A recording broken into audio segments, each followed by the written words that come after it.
Olha, tem que estar sempre feliz mesmo, né? A minha esposa hoje comprou uma boneca que está feliz sempre, viu? Já rimos muito, porque ela não para de rir. Ela pegou a boneca lá na loja e não parava de rir. E aí a gente ria junto. E aí eu perguntei para o rapaz da loja, onde desliga isso aqui? E ele tentou procurar e falou assim, olha, só tirando a bateria, não para de rir.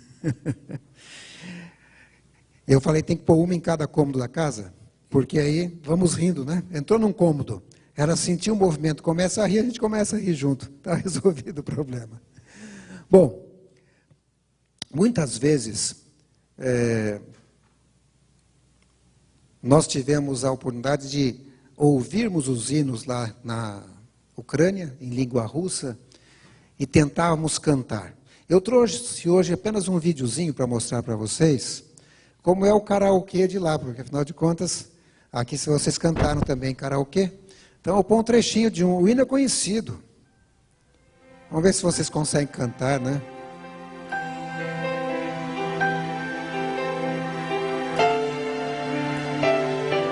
O problema é ler aquilo lá, né?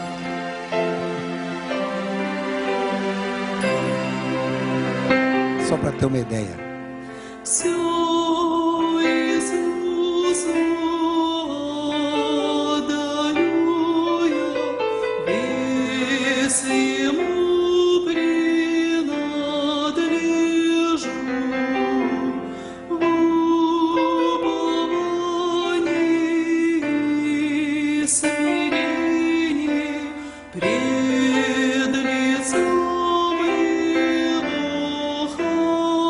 E aí vem o coro conhecido.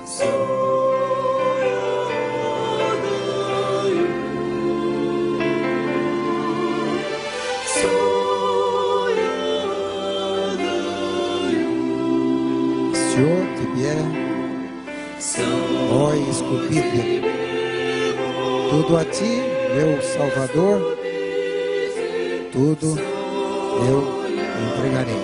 Я отдаю. Все Иисусу отдаю я, Боже, храм во мне создай, благодатью и любовью ум и сердце наполняй.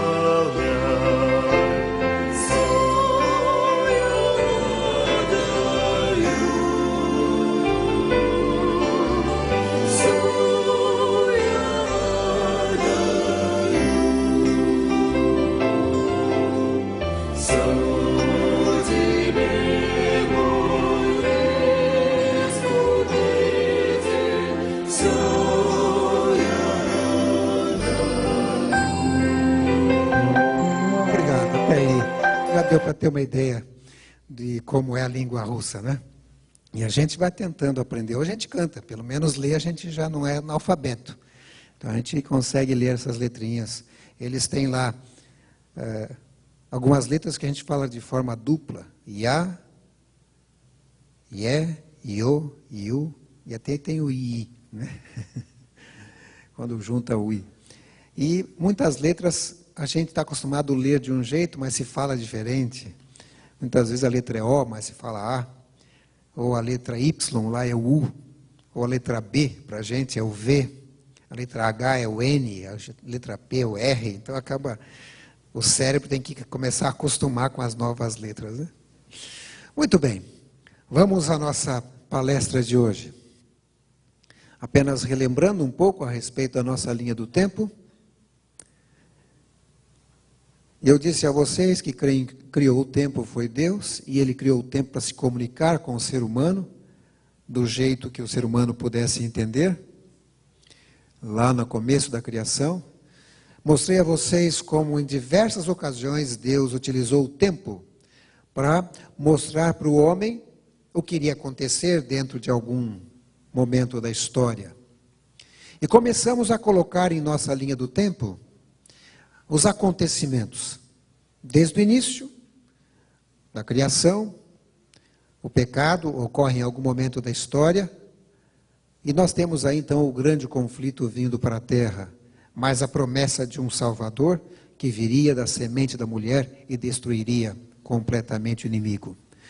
Mas a pergunta era: quando terminará o conflito? Quando ocorrerá a volta de Jesus? Mostrei a vocês que a gente pode ser um pouquinho curioso. Havia os discípulos que foram curiosos, e o livro O Grande Conflito, na página 371, diz que nos é exigido saber a proximidade da volta de Jesus, e não conhecer pode ser fatal. Então, vamos preencher aí a nossa linha do tempo. Rapidamente, só relembrando, nós vimos aqui a profecia de Daniel 2, e através da profecia de Daniel 2, nós vimos, estamos esperando apenas a parte final, a parte da pedra, que é o reino eterno de Jesus Cristo. Estudamos também a profecia de Daniel capítulo 7, e através de Daniel 7 nós vemos que estamos vivendo nos últimos momentos da história, momento em que está havendo um julgamento no céu, aguardando apenas a segunda vinda de Jesus. E Daniel 8, onde aparece um grande tempo na profecia, 2.300 tardes e manhãs, aguardando aí o finalzinho do julgamento, quando a porta da graça se fechará. Também são profecias cumpridas. Todas essas profecias apontam para nós que estamos vivendo nos últimos dias da história deste planeta. Também vimos as profecias do Apocalipse, a profecia das 7 igrejas, nos mostra que estamos vivendo na última igreja, muito pouco tempo antes da volta de Jesus. Vimos também a profecia dos 7 selos, e quando olhamos os 7 selos, percebemos que estamos vivendo entre o 6º selo e o 7º selo. E o 7º selo já é a volta de Jesus. Ou seja, através das profecias da Bíblia, percebemos que estamos vivendo nos últimos dias, muito próximo à segunda vinda de Cristo, à segunda vinda de Jesus. Quando estudamos ontem à noite ou à tardinha sobre Daniel capítulo 11, vimos que estamos ali em apenas 4 versos da volta de Jesus. Porque Daniel 12, verso 1, já é a volta de Jesus. Nesse tempo se levantará Miguel, o grande príncipe, ou seja, falando do reino eterno de Cristo e a sua vinda a essa terra. Nós dissemos que Deus sempre avisa. Mostramos em Amós, capítulo 3, verso 7, que certamente o Senhor Deus não fará coisa alguma, ou seja, não fará nada, sem revelar primeiro o seu segredo aos seus servos, os profetas. Deixe-me ler esse trecho. Esse trecho está em Serviço Cristão, na página 77. Diz assim: os que se colocam sob a direção de Deus, para ser por Ele guiados, compreenderão a constante corrente dos acontecimentos que Ele ordenou. Daniel diz que os sábios entenderão. Eu quero analisar um pouco das profecias de Ellen White. Será que os textos de Ellen White seriam tão inspirados quanto os textos dos profetas da Bíblia? Qual o pensamento da Igreja Adventista a respeito disso? Eu coloquei aí um texto do manual da igreja, e eu gostaria de ler para vocês. Ali diz assim: um dos dons do Espírito Santo é a profecia. Este dom é um sinal identificador da igreja remanescente e foi manifestado no ministério de Ellen G. White. Como mensageira do Senhor, seus escritos são uma contínua e autorizada fonte de verdade, que proporciona conforto, orientação, instrução e correção à igreja. Eles também tornam claro que a Bíblia é a norma pela qual deve ser provado todo ensino e experiência. Já que aqui diz que os escritos de Ellen White são uma contínua e autorizada fonte de verdade, nós vamos estudar um pouquinho dessa contínua fonte. Na Revista Adventista, de junho de 82, na página 12, mostra que a Igreja Adventista não admite graus de inspiração. O assunto é inspirado ou não. A Igreja Católica tem um pensamento um pouco diferente. Na Bíblia Católica você tem os livros da Bíblia e alguns livros que são os livros chamados apócrifos. Esses livros, para eles, são assim menos inspirados. São inspirados, mas não são assim tão inspirados, são um pouquinho inspirados. A Igreja Adventista não aceita isso. Uma coisa é inspirada ou não é inspirada. Então, se algo é inspirado, foi Deus quem deu. E se Deus deu, é verdade. E é uma fonte autorizada para você estudar. Esse é o pensamento da Igreja Adventista do sétimo dia. Bom, então vamos ver algumas das profecias de Ellen White que estão no Espírito de Profecia, o que Ellen White escreveu. A primeira delas, no Grande Conflito, na página 7. Diz assim: a grande controvérsia entre o bem e o mal há de assumir proporções cada vez maiores até o seu final desenlace. À medida, porém, que a igreja se aproxima da hora de sua libertação definitiva, Satanás há de agir com redobrada energia. Ele desceu a voz e tem grande ira, sabendo que já tem pouco tempo. Ele operará com todo o poder e sinais de prodígio, de mentira. Preste atenção. Durante 6.000 anos, este espírito superior, que ocupou outrora lugar preeminente entre os anjos de Deus, tem estado devotado a uma obra de destruição e engano. E aí ela diz: é nesse tempo cheio de perigos que os seguidores de Cristo terão de anunciar ao mundo a mensagem do segundo advento de Cristo, a fim de preparar um povo imaculado e irrepreensível para a volta do Senhor. Esse texto, embora ele não seja totalmente claro naquilo que eu quero dizer, ele dá a entender que durante 6.000 anos Satanás estaria envolvido com a destruição e engano. Mas depois disso Cristo voltaria. Mas veja, não está dizendo assim claramente isso. A gente pode pensar dessa forma, pelo que ela diz. Mas vamos ver mais um texto. Esse é um deles. De acordo com esse texto, eu poderia pensar que Cristo voltaria a partir do pecado, contaria 6.000 anos de destruição e engano, e Jesus voltaria após esse período. Mas vamos ver outro texto, esse do Grande Conflito, na página 663. Chegará o estrondo até a extremidade da terra, porque o Senhor tem contenda com as nações, entrará em juízo com toda a carne, os ímpios entregará a espada.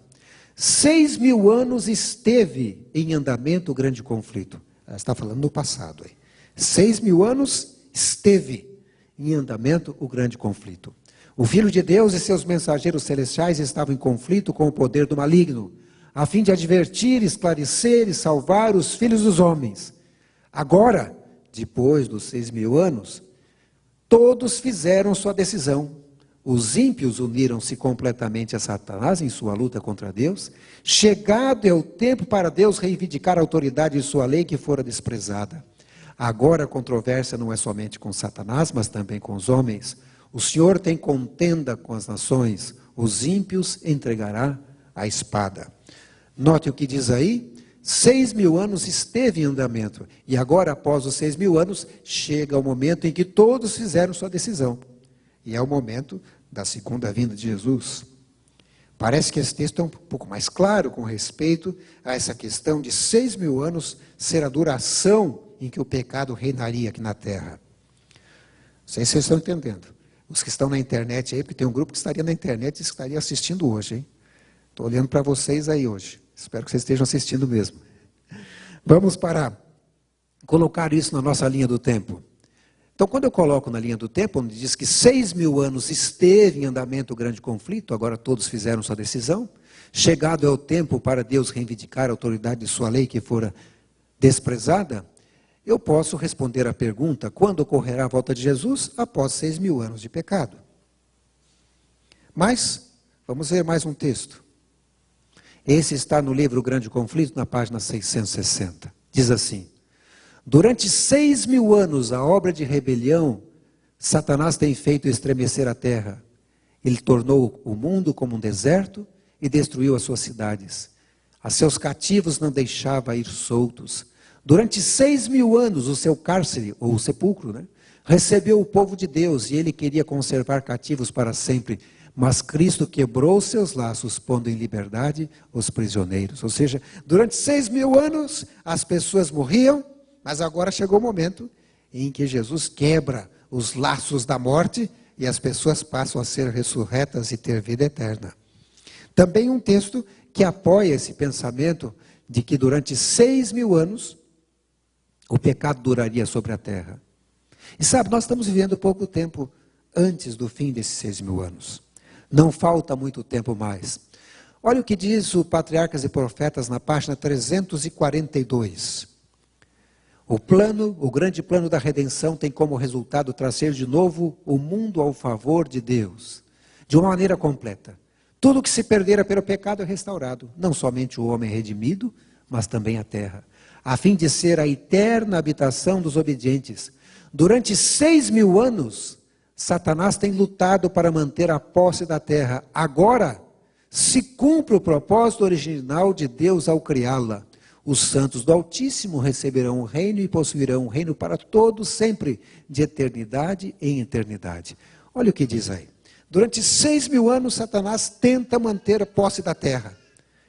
Mas após os 6.000 anos, ou seja, agora, de acordo com o que ela está escrevendo, os santos do Altíssimo vão receber o quê? O reino. Ou seja, a volta de Jesus. Ocorrendo após esse período de 6.000 anos de pecado. E nós estamos vivendo pouco tempo antes do final desses 6.000 anos. Mais um texto. Esse está no Grande Conflito, na página 679. Diz assim: está para sempre terminada a obra de ruína de Satanás. Durante 6.000 anos efetuou a sua vontade. Quanto tempo Satanás efetuou a vontade dele? 6.000 anos. Durante 6.000 anos efetuou a sua vontade, enchendo a terra de miséria e causando pesar por todo o universo. A criação inteira tem igualmente gemido e estado em dores de partos. Mas depois dos 6.000 anos, agora, as criaturas de Deus estão para sempre livres da sua presença e tentações. Já descansa, já está sossegado toda a terra, exclamam justos com júbilo. E uma aclamação de louvor e triunfo sobe de todo o universo fiel. A voz de uma grande multidão, como a voz de muitas águas, e a voz de fortes trovões é ouvida dizendo: aleluia, pois o Senhor Deus, onipotente, reina. Notem, mais um texto que diz que após os 6.000 anos de pecado, os salvos possuirão a terra, estarão no céu. Mais um texto mostrando, e a gente pode presumir que estamos vivendo pouco tempo antes do final desses 6.000 anos. Pelas profecias que a gente vem estudando nesse final de semana. Esse texto foi escrito em 1888, o Grande Conflito. E ela fez uma revisão em 1913. Olha o que diz aí. O grande conflito entre Cristo e Satanás, que tem prosseguido durante quanto tempo? Quase 6.000 anos, logo deve terminar. Ou seja, em 1888, em 1913, ela falou assim: já estamos vivendo quase em 6.000 anos. No reloginho que a gente pôs ontem aqui, eu vou repetir ele hoje aí, estamos vivendo no finalzinho dele. No finalzinho dos 6.000 anos. Olha o relógio aí. Repetindo para vocês, quando a gente põe os 6.000 anos no relógio, nós temos a 0 hora a criação, 1h50 a morte de Adão, às 3 horas o dilúvio, às 4 horas Abraão, às 5 horas o êxodo, às 6 horas Davi, às 7 horas Daniel, às 8 horas o tempo de Cristo, às 9 horas o sistema papal, às 10 horas a Idade Média, às 11 horas a Reforma, às 11h57 começa o tempo do fim, em 1798, o juízo investigativo às 11h58, 1844, e estamos vivendo aí às 11h59, porque à meia-noite, ou às 12 horas, nós temos a volta de Jesus. Ou seja, estamos vivendo muito pouco tempo antes da volta de Jesus. Agora, será que existe alguma revelação divina que a gente não estudou ainda? Será que realmente chegou a hora da segunda vinda de Jesus Cristo? A volta de Jesus?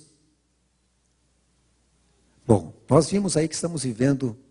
Eu fiz em 2009 esse PowerPoint e não corrigi para aqui, né? Tinha que pôr 2011 lá. Já passou mais 2 anos. Ou 3 anos. Não, 2.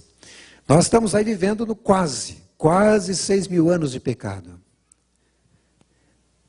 Se eu determinar quando entrou o pecado na terra, eu poderia saber quando terminaria os 6.000 anos, não é verdade?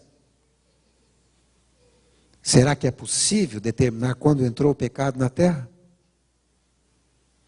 Porque se eu conseguir isso, eu posso dizer quando ocorrerá a volta de Jesus. E afinal de contas, o livro Grande Conflito, na página 370, 371, diz que, conquanto a gente não saiba o dia nem a hora, quanto à sua proximidade, nos é exigido saber. Então eu posso tentar estudar um pouco mais.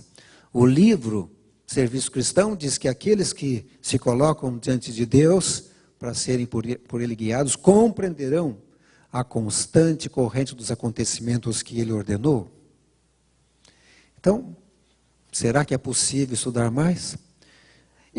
Quando eu estava lendo este livro, Mensageira do Senhor, na página 37, eu achei interessante que ela diz assim: o livro do Apocalipse deixa claro que Satanás está ciente da linha profética do tempo e o projetado fim de seu tempo no universo. Será que o Satanás tinha que conhecer mais do que a gente? O que mais que ela diz? À medida que ocorrem os acontecimentos divinamente preditos, o diabo terá grande ira, pois sabe que pouco tempo lhe resta. Como é que ele sabe que tem pouco tempo? Porque ele deve estar estudando as profecias. Não existe outra maneira de você saber que falta pouco tempo, senão estudando as revelações divinas. Um outro texto aqui, Conselhos para a Igreja, na página 38, diz: Satanás é diligente estudante da Bíblia. Olha que coisa. Diz mais: sabe que o seu tempo é? O que ele sabe? Que o tempo dele é curto. E procura em todos os pontos opor-se à obra do Senhor na terra. Puxa, mas será que o diabo está estudando mais a Bíblia do que a gente? Diz que ele é diligente estudante da Bíblia. Olha que coisa impressionante.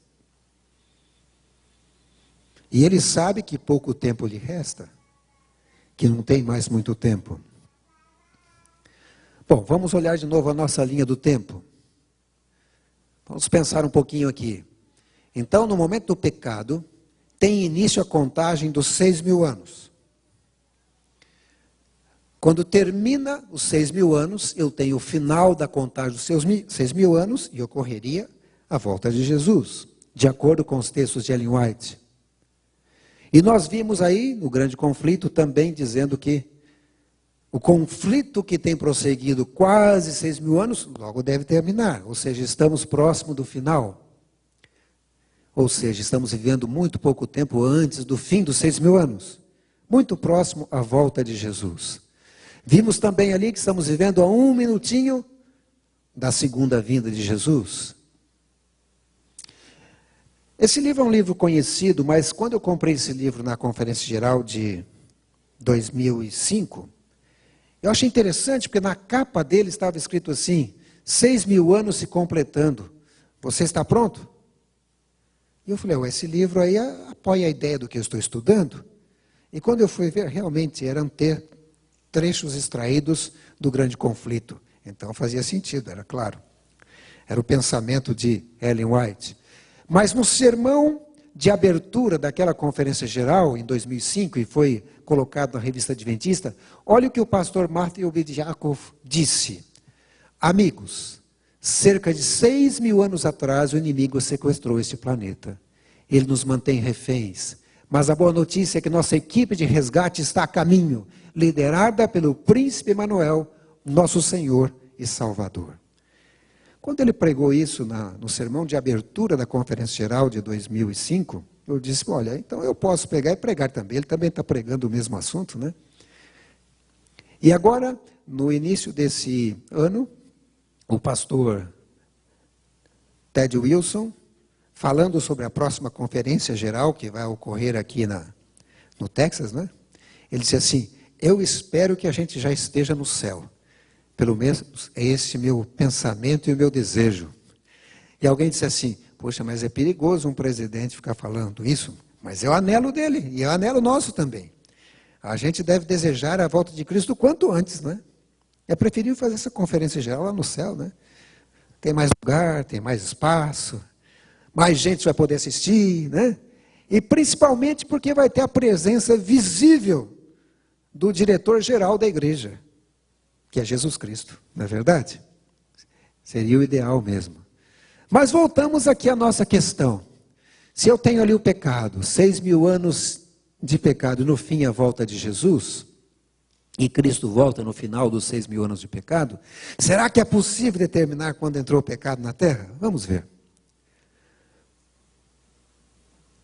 Para isso a gente tem que dar uma olhada em Daniel 8 e 9, com um pouco mais de cuidado.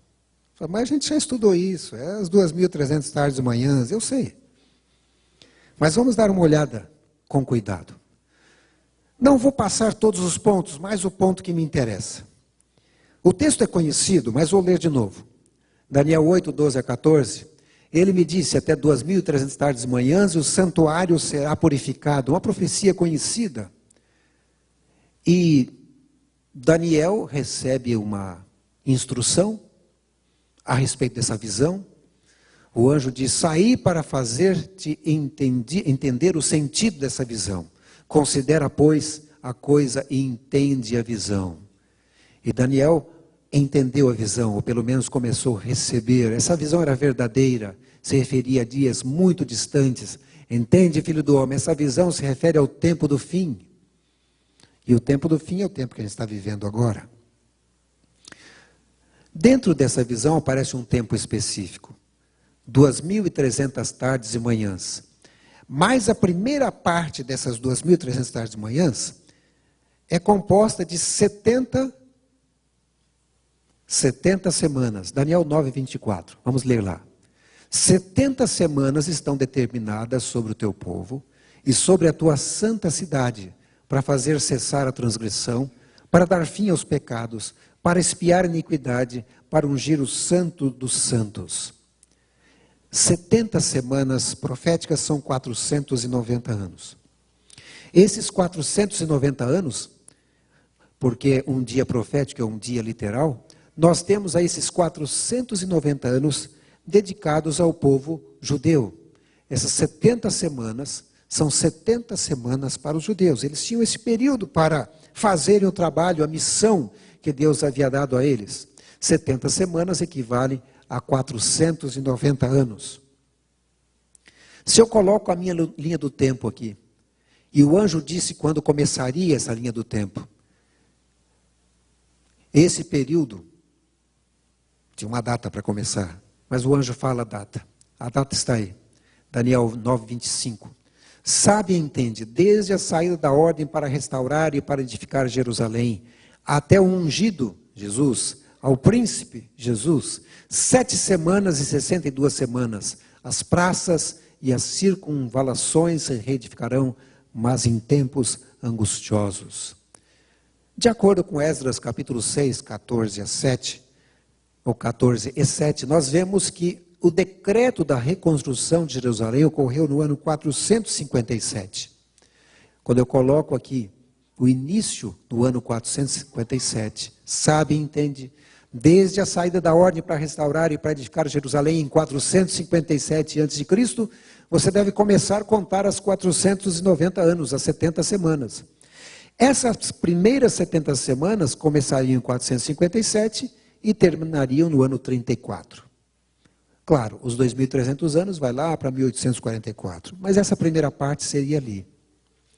Ali está dizendo também que havia uma divisão.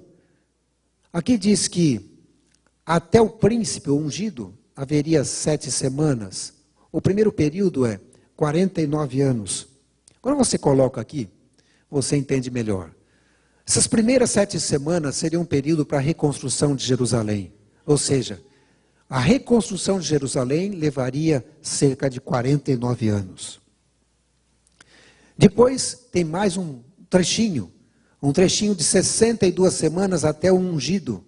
Ou seja, até Jesus ser batizado. Quando você soma as duas, então você tem 483 anos. 7 semanas, mais 62 semanas, 69 semanas, ou 483 anos. Ou seja, de 457 até o ano... De 457 com 483 anos, eu chego ao ano 27. Foi quando ocorreu o batismo de Jesus, no ano 27. Jesus foi batizado no ano 27, mas, para ter certeza disso, o livro de Lucas, capítulo 3, verso 1, dá alguns detalhes a mais. Me parece que essa data é a data mais demarcada na Bíblia. Olha o que diz aí. No 15º ano do reinado de Tibério César, sendo Pôncio Pilatos governador da Judéia, Herodes tetrarca da Galileia, seu irmão Filipe tetrarca da região da Itureia e Traconites, Elisânias tetrarca de Abilene, sendo sumos sacerdotes Anás e Caifás, veio a palavra de Deus a João, filho de Zacarias, no deserto. É como se eu quisesse marcar essa data de hoje e dissesse assim: no ano em que o Obama era presidente dos Estados Unidos, e o pastor Cláudio Vilera era pastor aqui da igreja de Dallas, e Jonathan estava lá na Ucrânia, mas nessa época ele esteve aqui também em Dallas, e também a Dilma Rousseff era presidente lá do Brasil. Ou seja, você coloca uma série de pessoas, aí quando você faz o cruzamento dessas datas, isso aí foi lá no ano 27. No nosso caso aqui, no ano de 2011. Né? Nesse caso aqui, praticamente marca a data do batismo de Jesus. São muitos dados para você cruzar para chegar a essa conclusão. Parece que Deus queria que a gente soubesse essa data. Ela era importante. A data do batismo de Jesus. Então, quando você olha em que ano Jesus foi batizado, foi batizado no ano 27, depois de Cristo. Porque foi nessa época que todos esses fatores se cruzam. Esse é o motivo de ter certeza da data do batismo de Jesus, por causa da Bíblia, os dados que ele coloca. Ainda continua dizendo ali, depois das 62 semanas será morto um ungido.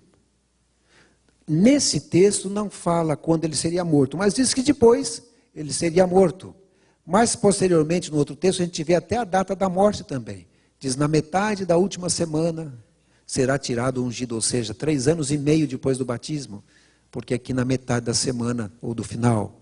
Então nós temos aí também a data, no ano 31, da morte de Jesus Cristo. Veja o que diz aí, Daniel 9, 27. Fará firme aliança com muitos por 1 semana, e na metade da semana fará cessar o sacrifício. Lembra quando Jesus morreu na cruz do Calvário? O véu do templo rasgou de alto a baixo, mostrando que aquele sistema de sacrifício estava terminado. Com isso fecha esses 490 anos. E nós temos aqui algumas datas preditas por Daniel, que se cumpriram à risca. Nós temos aqui o início do ano 457, o final da reconstrução de Jerusalém, o batismo de Jesus, muito bem marcado através da Bíblia Sagrada, a morte de Jesus também, e finalmente o final da semana com o apedrejamento de Estevão. Então, em que ano Jesus foi batizado? Que ano foi batizado? No ano 27 depois de Cristo. Em que ano Jesus foi tentado? No ano 27. Porque o que aconteceu quando Jesus foi tentado? Vamos ver. Lucas 4, verso 1. Jesus, cheio do Espírito Santo, voltou do Jordão e foi guiado pelo mesmo Espírito no deserto, durante 40 dias sendo tentado pelo diabo. Ou seja, Jesus é batizado. Quando termina o batismo, o que ele faz? O Espírito Santo leva ele para o deserto. E aí no deserto ele é tentado pelo diabo. Então eu posso afirmar que Jesus, em que ano ele foi tentado? No ano 27. É o mesmo ano do batismo. Porque saiu do batismo e foi para o deserto para ser tentado pelo diabo. Ellen White diz o seguinte, falando sobre essas datas. Ela diz, na metade da semana fará cessar o sacrifício e a oferta de manjares.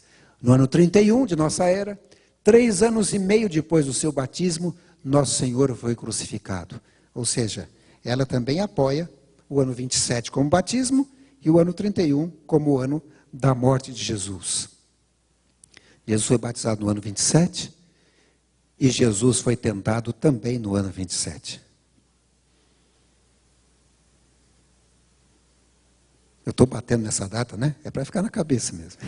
Jesus foi batizado e tentado no ano 27. E Jesus foi crucificado no ano 31 depois de Cristo. Um detalhe que é importante a gente ver.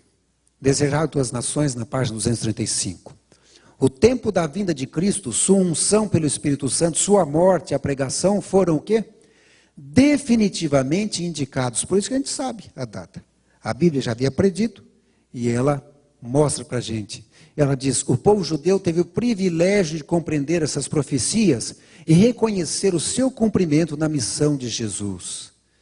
Cristo insistia com seus discípulos quanto à importância do estudo profético.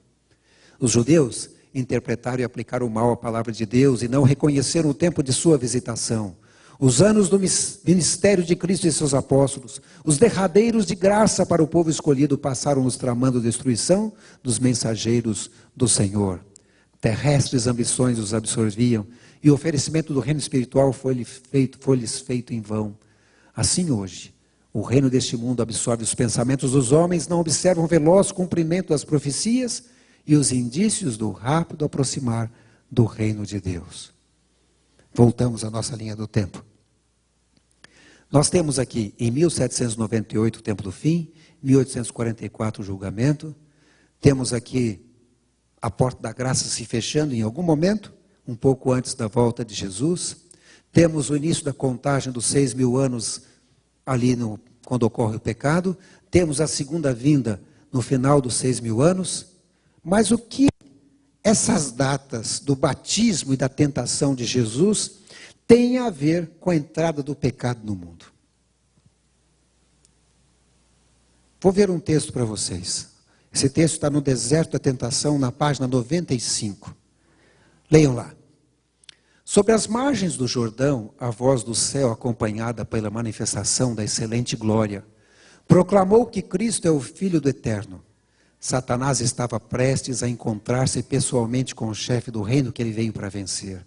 Se falhasse, sabia que estava perdido. Portanto, o poder de suas tentações estava de acordo com a grandeza do objeto que ele ganharia ou perderia. Por 4.000 anos, desde a declaração feita a Adão, que a semente da mulher feriria a cabeça da serpente, ele tinha estado planejando sua maneira de ataque. Lançou mão de todos os esforços para vencer no apetite a Cristo, que suportou as mais cruciantes dores da fome. O que diz nesse texto, irmão? Aqui diz que nessa época que Satanás tentou a Jesus, já tinha feito 4.000 anos, desde aquela declaração de que a semente da mulher feriria a cabeça da serpente. E continua dizendo, a vitória ganha destinava-se não somente a ser um exemplo para os que caíssem sob o poder do apetite, mas para qualificar o Redentor na obra especial de alcançar as profundezas da tristeza humana. Pela experiência própria quanto à força das tentações de Satanás, os sofrimentos e enfermidades humanas, ele saberia como socorrer aqueles que estariam dispostos a ajudar-se a si mesmo. De acordo com esse texto, desde a declaração de Gênesis 3,15, por 4.000 anos, desde essa declaração feita a Adão, de que a semente da mulher feriria a cabeça da serpente, ele tinha estado planejando sua maneira de ataque. Ou seja, aqui na tentação de Jesus, no ano 27, depois de Cristo, nós temos 4.000 anos, desde a entrada do pecado. Ou seja, no ano 27, completou 4.000 anos de pecado nessa terra, de acordo com esse texto que eu li aí, de Ellen White. Se realmente no ano 27 completou 4.000 anos, é uma conta de matemática, né? Eu posso dizer que o pecado ocorreu no ano 3.973 a.C., posso dizer que desde 1798 estamos vivendo no tempo do fim, posso dizer a respeito do 1844, a qualquer momento pode iniciar o julgamento dos vivos, e posso dizer que Cristo voltará no ano 2027. Mas não dá para construir uma doutrina num texto, né? Então vamos ver mais alguns textos aí. Mas se eu olhar só esse texto, é isso que eu vou pensar, não é verdade? No ano 27, Jesus é tentado, e ali diz que quando Jesus foi tentado, completou 4.000 anos. Se são 6.000 anos, eu ponho mais 2.000 anos para frente, 2027 é o ano da volta de Jesus. Mas vamos ver mais um texto. Esse está no Desejado de Todas as Nações, na página 117. Diz assim: Satanás apontara o pecado de Adão como prova de que a lei de Deus era injusta e não podia ser obedecida. Cristo devia redimir em nossa humanidade a falha de Adão. Quando este fora vencido pelo tentador, entretanto, não tinha sobre si nenhum dos efeitos do pecado. Encontrava-se na pujança da perfeita varonilidade, possuindo o pleno vigor da mente e do corpo. Achava-se circundado das glórias do Éden e em comunicação diária com seres celestiais. Não assim quando Jesus penetrou no deserto para medir-se com Satanás. Por 4.000 anos estivera a raça a decrescer em forças físicas, vigor mental e moral. E Cristo tomou sobre si as fraquezas da humanidade degenerada. Unicamente assim podia salvar o homem das profundezas de sua degradação. Ora, mas esse texto fala a mesma coisa. Também diz que, quando Jesus entrou no deserto, completou-se 4.000 anos de pecado. Se Cristo vai voltar depois de 6.000 anos de pecado, eu ponho 2.000 anos para frente e também apoio a ideia de Cristo voltando no ano 2027. Na verdade, irmãos, eu não pus todos os textos aí. Mas se você tiver interesse, você tem duas opções. Ou entrar na minha página www.chegoahora.org, lá tem todos os textos que falam de 4.000 anos e todos os textos que falam de 6.000 anos. Mas você vai encontrar no deserto da tentação, falando de 4.000 anos após o pecado, ou na tentação de Jesus, na página 39, 57 e 95. Se você ler o Desejado das Nações, ele vai dizer que na tentação de Jesus completou 4.000 anos de pecado na página 48, 49, 117, 652, 759. Se você ler o livro Mensagens Escolhidas, vai dizer que 4.000 anos se completou nas páginas 267, 270, 279, 280. Vai dizer que completou 4.000 anos na tentação de Jesus Cristo. Se você ler Cristo em seu santuário, na página 56 vai falar a mesma coisa. Que na tentação de Jesus, o mundo completou 4.000 anos de pecado. Se você ler o grande conflito, nas páginas 328, na página 546, vai dizer a mesma coisa. Que completou 4.000 anos de pecado na tentação de Jesus. Bom, se do pecado, ou até a segunda vinda de Jesus vai levar 6.000 anos.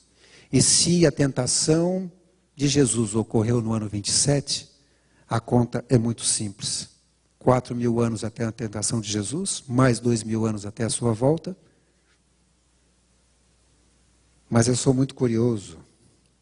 E eu fiquei pensando assim, mas será que é isso mesmo? Será que Cristo não pode voltar antes?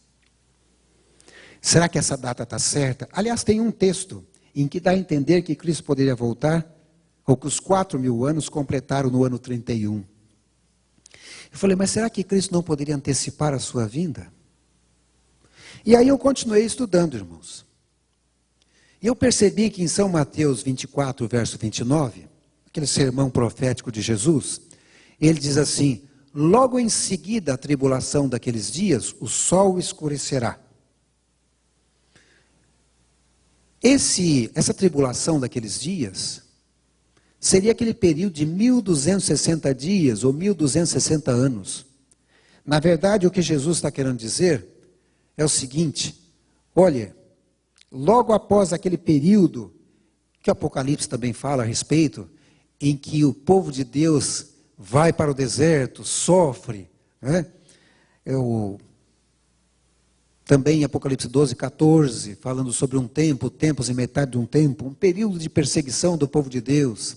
Ele queria dizer, logo em seguida a tribulação daqueles dias, aquele período de perseguição de 1.260 anos, pela ponta pequena de Daniel 7, um período que vai de 538 até 1798, o sol escurecerá. É isso que Jesus queria dizer. Acontece que tem um problema aí.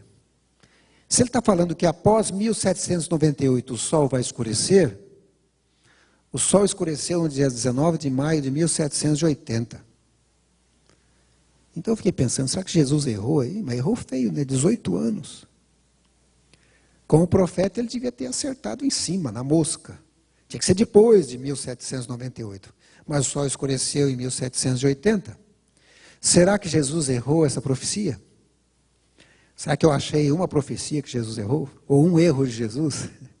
Olha o que Ellen White diz sobre esse assunto. Ela fala, na palestra do Salvador com seus discípulos no Monte das Oliveiras, depois de descrever o longo período de provação da igreja, os 1260 anos de perseguição papal, relativamente aos quais prometera a ele ser abreviada a tribulação, mencionou Jesus certos acontecimentos que precederiam a sua vinda e fixou o tempo em que o primeiro desses deveria ser testemunhado. Naqueles dias, depois daquela aflição, o sol escurecerá e a lua não dará sua luz. Os 1260 dias ou anos terminaram em 1798. Mas olha o que ela diz. Um quarto de século, ou seja, cerca de 25 anos, a perseguição tinha cessado quase inteiramente. Em seguida a essa perseguição, segundo as palavras de Cristo, o sol deveria escurecer-se. A 19 de maio de 1780, cumpriu-se essa profecia. Por que será que Jesus antecipou o período de perseguição da igreja? Mateus 24, 22 diz, não tivessem aqueles dias sido abreviados, ninguém seria salvo. Mas por causa dos escolhidos, tais dias serão abreviados. Será que Cristo poderia também antecipar a sua vinda, quem sabe em 25 anos? Ou talvez em 18, como foi o caso do sol? Se ele antecipasse 25 anos, já passou a data. Se ele antecipar 18, também já passou a data. Mas olha o que ela diz. Está no Esperança Triunfante, na página 315. Essas lições são para o nosso benefício. Necessitamos firmar nossa fé em Deus, pois justamente diante de nós está um tempo de prova para toda pessoa. Cristo, no Monte das Oliveiras, anunciou os terríveis juízos que precederiam sua segunda vinda. Embora essas profecias tivessem um cumprimento parcial por ocasião da destruição de Jerusalém, que diz aqui, irmãos? Terão uma aplicação mais direta quando? Terão uma aplicação mais direta quando? Ou então, Cristo poderia antecipar a sua vinda em 25, 18 anos. Por que não? Não importa. Olha o que diz mais no escrito de Ellen White. Nas Escrituras se apresentam verdades que se relacionam especialmente com o nosso próprio tempo. As profecias das Escrituras apontam ao período justamente anterior à aparição do Filho do Homem. E aqui, suas advertências e ameaças se aplicam preeminentemente. Os períodos proféticos de Daniel, estendendo-se até mesmo à véspera da grande consumação, arrojam um dilúvio de luz sobre os eventos que então acontecerão. O livro do Apocalipse está também cheio de advertências e instruções para a última geração. O amado João, sob a inspiração do Espírito Santo, retrata as terríveis e estremecedoras cenas conectadas com o término da história da terra e apresenta os deveres e perigos do povo de Deus. Ninguém necessita permanecer na ignorância. Ninguém necessita estar sem preparação para a vinda do dia de Deus. E sabe, às vezes a gente pode pensar que o povo de Deus não vai saber de nada. Mas notem aqui o que diz em 1 Tessalonicenses, eu não pus acho que o texto ali, por isso que vou ler aqui. Capítulo 5. 1 Tessalonicenses capítulo 5 diz assim. Irmãos, relativamente aos tempos e às épocas, não há necessidade de que eu vos escreva, pois vós mesmos estáis inteirados com precisão de que o dia do Senhor vem como ladrão de noite. Vocês sabem quando vem um ladrão de noite? Não. Mas olha o que ela diz, ou ele diz no verso 4. Mas vós, irmãos, não estáis em trevas para que esse dia como um ladrão vos apanhe de surpresa. Ellen White diz também o seguinte, venha quando vier, o dia do Senhor virá de improviso para os ímpios. Mas aqui no verso 5 diz que os irmãos aqui da igreja de Dallas não estão em trevas para que esse dia vos apanhe como ladrão. Pense com clareza, será que tem como algum adventista ser pego de surpresa? Quando ele ouvir a respeito do decreto dominical, o que ele vai pensar na cabeça dele? Chegou a hora. Ainda que faltem 2 anos, ou 1 ano. Quando começarem a caírem as pragas, será que algum adventista não sabe que a volta de Jesus está às portas e as pragas cairão durante o período de 1 ano? Não tem como um adventista que estuda as profecias ser pego de surpresa, a não ser que ele não esteja preparado, não esteja se preocupando com isso. Mas se alguém estudou as profecias, ele sabe exatamente em que tempo ele está vivendo na história. É impossível. Mas vou dizer uma coisa para vocês. Não adianta nada conhecer. Eu disse que um médico pode saber que fumar faz mal e continuar fumando. E chegar para o paciente e falar assim, olha, pare de fumar, senão você vai morrer, viu? Esse negócio dá câncer. Fala, doutor, o senhor também fuma? Não, eu fumo, mas eu já tomei a decisão, eu vou morrer mais cedo mesmo, mas você... Ou seja, saber quando vai ocorrer não salva ninguém. A salvação vem através de Jesus Cristo.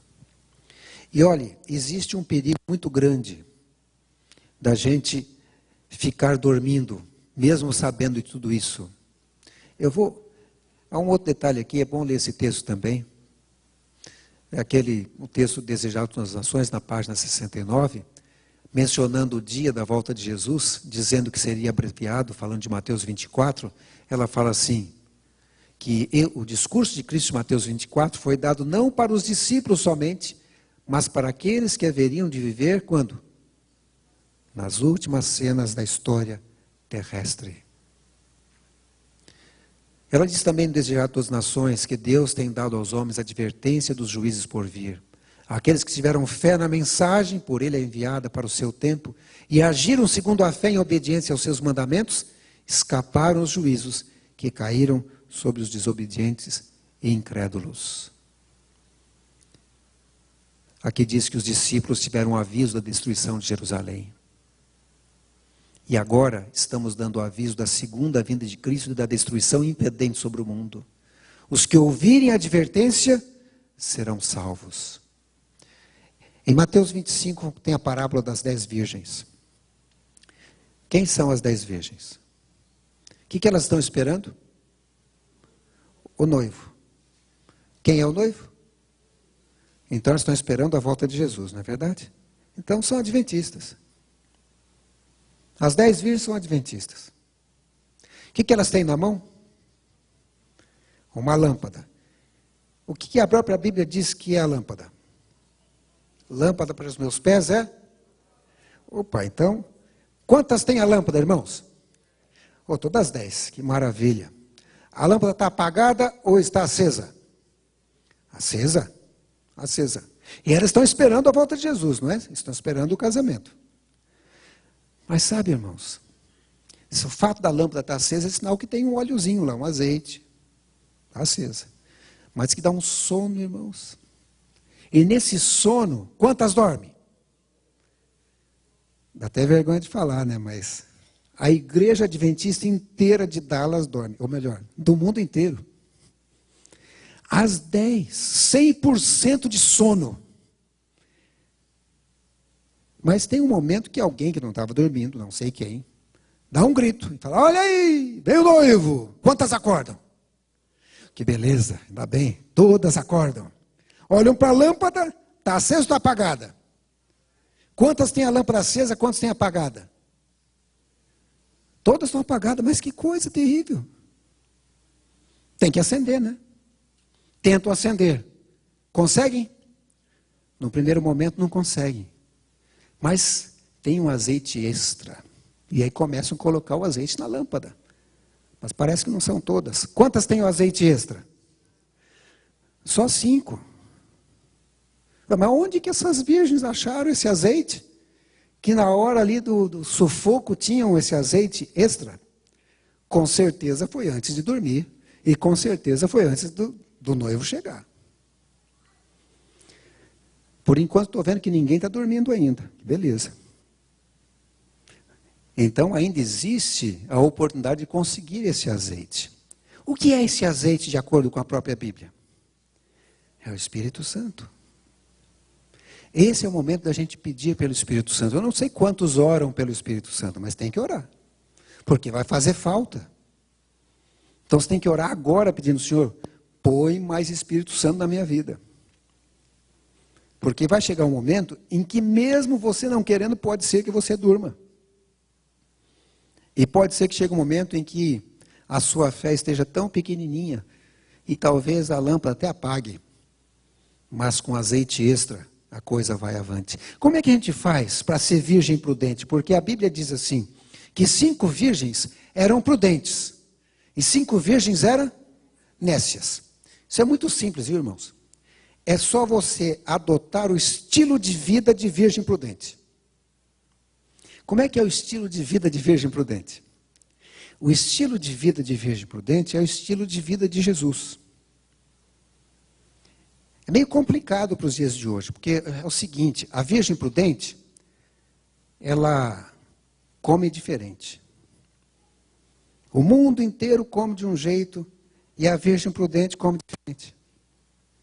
E às vezes é criticada por isso, mas você não come isso, você não come nada. Você vai ficar muito fraco. Repete a história de Daniel lá. O que é isso? Vocês vão comer só legumes? Vocês vão morrer, aí o rei vai me matar aqui. Ele falou, não, faz uma experiência de 10 dias aí. Vamos ver se a coisa vai. Resolveu ou não resolveu na época de Daniel? Será que pode resolver nos dias de hoje? Pode. A virgem prudente também veste diferente. E a pessoa fala assim, puxa, mas essa roupa aí, tem certeza que essa roupa você vai usar? Não está meio fora de moda, não? Não é melhor usar essa, né? Falou, mas eu sou virgem prudente, eu sou meio diferente mesmo. Né? A virgem prudente, o tempo dela é gasto diferente também. A pessoa fala assim, vamos lá no teatro, vamos lá no cinema, vamos lá na balada, vamos lá não sei aonde. Fala, olha, o meu estilo de vida não combina bem com esse estilo de vida, porque eu tenho que dedicar um tempo para ler a Bíblia, um tempo para ter comunhão com Deus. É o meu estilo de vida, é o estilo de vida de Jesus Cristo. Algum tempo atrás, eu vi um livro que chamava assim, quer dizer, eu achei que chamava, o estilo, não era o estilo, a comida que Jesus comia. Eu achava que era esse o título. E cheguei na livraria e falei, eu vi um título aí, mas não comprei na hora e agora eu quero comprar. Como é que é o livro? A comida que Jesus comia. A pessoa procurou e falou, não, com esse título não tem esse nome não. Não?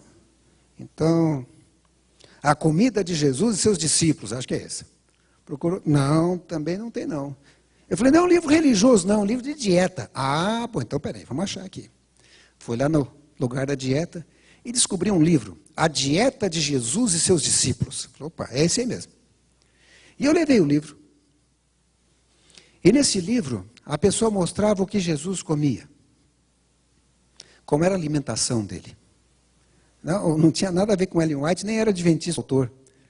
Mas podia ser, porque o que ele escreve ali, você pode copiar sem medo. E ele dizia assim, o ideal é se alimentar como Jesus se alimentava. Se você adotar o regime de Jesus e seus discípulos, você vai ter uma saúde tremenda. E ele mostra ali a alimentação de Jesus. Como ele se alimentava, como ele se exercitava, baseado no que a Bíblia diz. E ele fala uma coisa que me chamou a atenção. Ele falou, se possível, o ideal seria adotar o estilo de vida de Jesus, não só na comida. Eu falei, puxa, mas esse sujeito está certo mesmo. Impressionante que o livro é para emagrecer, viu? Até emagrece o estilo de vida de Jesus. Eu li o livro rapidinho, né? Achei muito interessante o livro. Mas a verdade é essa, a Virgem Prudente, ela adota o estilo de vida de Jesus, como um todo. Ele passa a beber o que Jesus bebia, a comer o que Jesus comia, e se ele tiver alguma dúvida, como ele tem comunhão com ele, ele fala, Senhor, isso aqui, eu devo ou não devo? Porque poder pode tudo, né? Vocês sabem. Deus não proíbe nada, pode tudo. Mas eu devo ou não devo? Uma virgem prudente faria isso? Uma virgem prudente agiria dessa maneira? Esse é o pensamento que a gente deve colocar. Sabe, a parte mais difícil Jesus já fez. A parte mais difícil foi morrer na cruz do Calvário. A parte mais fácil é a nossa. Aceitar a Jesus, o seu sacrifício, e falar assim, olha, eu queria adotar agora o estilo de vida que o Senhor vivia. Eu não consigo sozinho, por isso que eu preciso do Espírito Santo na minha vida. E através da ajuda do Espírito Santo as coisas vão ficando natural. Eu lembro, por exemplo, até contei na classe ali sábado, o meu tio fumava bebia e jogava todas as noites. O trabalho dele era jogar baralho. E durante o dia ele lia gibi, as revistas que tinha, isso que ele gostava de fazer. Até o dia que ele acordou de manhã assim, né, 11h30, meio-dia, que era a hora que ele acordava, e falou para minha mãe, tem um gibi aí, uma revista para me ler? Ela falou, não tem. Ele falou, eu já li tudo que tinha aqui. E minha mãe falou assim, eu tenho a Bíblia. Ele falou, não, eu não vou ler esse livro preto, não. O meu é vermelho, mas o dele era preto. Aí procurou alguma coisa, não achou. E aí ele falou assim, mas vem cá, o que tem nesse livro aí que você lê tanto? Eu falei, esse livro aqui tem coisa interessante. Tem romance, igual tem seus gibis aí. Tem também mistérios. Até tem umas profecias que é um negócio impressionante, está lá em Daniel. E tem também, eu não sei se você conseguiria decifrar. Daniel e Apocalipse são profecias que tem que decifrar. Ele falou, deixa eu dar uma olhada. Abre aí no Daniel. E ela abriu. E ele foi para o quarto. Daqui a pouco ele voltou. Vem cá, que é esse negócio aqui dessa estátua com metais diferentes? Ela falou, olha, eu não vou explicar nada porque eu estou entrando para a igreja. Mas vai sábado lá na igreja. Anota num papel suas dúvidas e pergunta para o pastor. E ele fez isso. Foi anotando. Ia lendo Daniel, anotando do lado, ali num papel. Esqueceu de fumar. Naquele dia não fumou. Esqueceu da hora, não foi jogar. Ficou lá lendo de noite.